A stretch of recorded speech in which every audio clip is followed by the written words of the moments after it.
Start.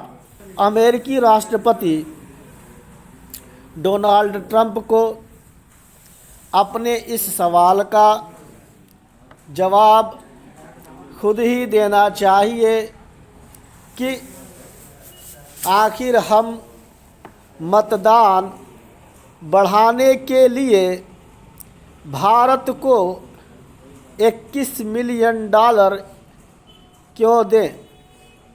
उन्हें इस सवाल का जवाब इसलिए देना चाहिए क्योंकि भारत में भी यह पूछा जा रहा है कि मतदान बढ़ाने के लिए अमेरिका से अनुदान क्यों आ रहा था।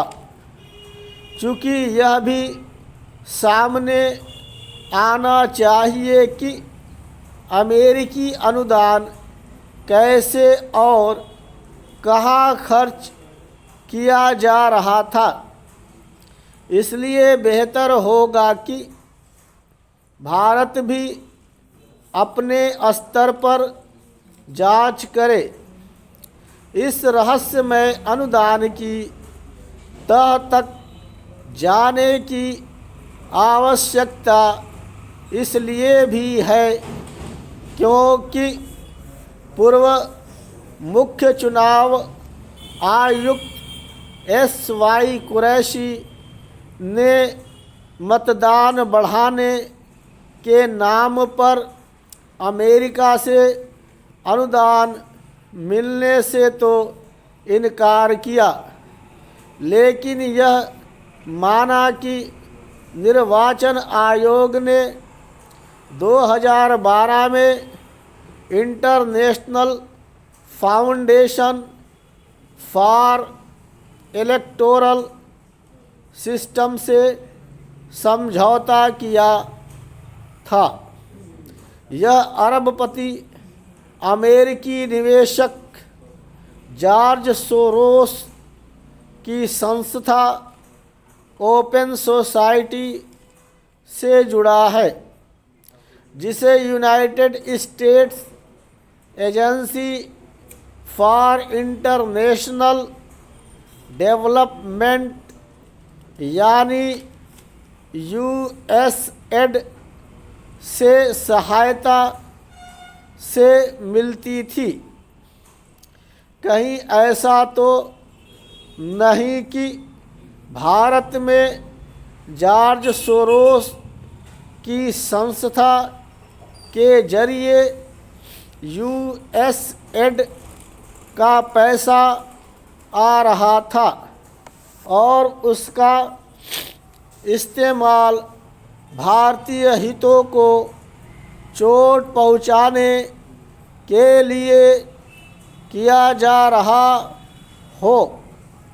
इसकी आशंका इसलिए है क्योंकि विभिन्न देशों को USAID से भारी भरकम राशि मिलती रही है और आम धारणा यह है कि इस राशि का उपयोग संबंधित देश के अंदरूनी मामलों में दखल देने के लिए किया जाता था।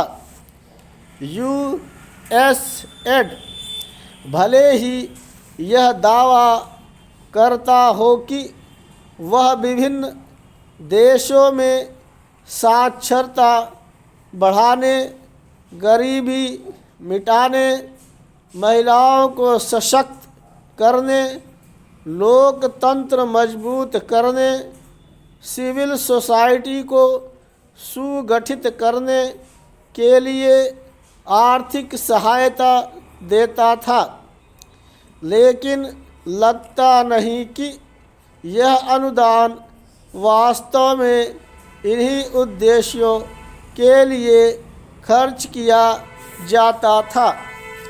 शायद इसी कारण डोनाल्ड ट्रंप के सहयोगी एलन मस्क ने USAID को एक आपराधिक संगठन करार दिया।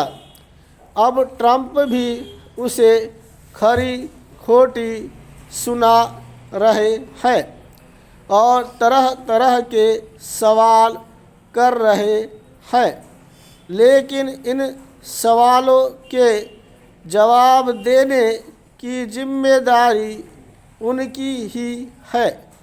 पता नहीं वह जवाब देंगे या नहीं, लेकिन कम से कम भारत को तो यह चाहिए कि वह किसी भी स्रोत से मिलने वाली विदेशी सहायता के मामले में यह देखे कि उसका उपयोग कहाँ हो रहा है।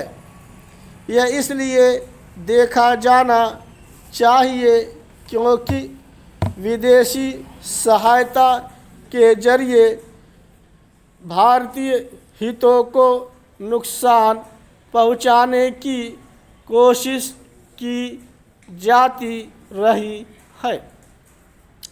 यह किसी से छिपा नहीं कि पर्यावरण हितों की रक्षा के नाम पर विदेशी सहायता पाने वाले कुछ गैर सरकारी संगठनों ने किस तरह देश के आर्थिक हितों को क्षति पहुंचाई।